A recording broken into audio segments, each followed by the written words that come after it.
The equation for the discharge of a RC circuit is going to be some voltage as a function of time is equal to the initial voltage times e to the negative time divided by RC. Okay. So if we want to figure out how long does it take to discharge, first thing I'm going to do is divide both sides by my initial voltage.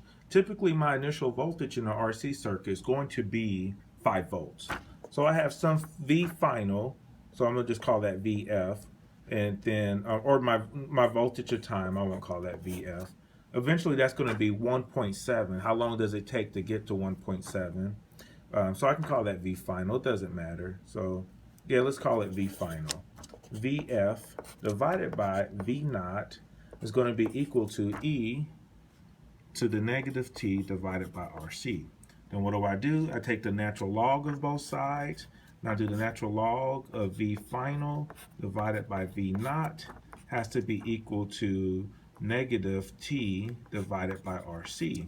And then therefore the time it takes to decay is going to be RC divided by the natural log of V final divided by V naught. And this is going to be negative. It's going to be equal to my time.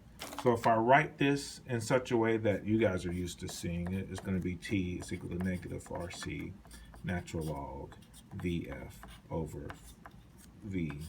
It's going to be equal to that. Typically, VF is going to be equal to 1.4, 1.7, something like that, 1.4 volts. And V naught is typically going to be equal to 5 volts. And so now I can see how much time is it going to take for something to decay based upon this equation, where this is my resistance, this is my capacitance, this is my final voltage. So we're looking at for when does it cross over from 0 to 1, and that's typically at 1.4 volts, if I recall correctly. And then our initial starting volt is typically about 5. And all of these things we can design. That's fixed, this is fixed. We can pick a capacitor there, and we can pick a resistor, and that'll give us our expected time range. Okay? So now we have a circuit, and what I'm going to do is switch out different resistors and show you the values that we get. Okay?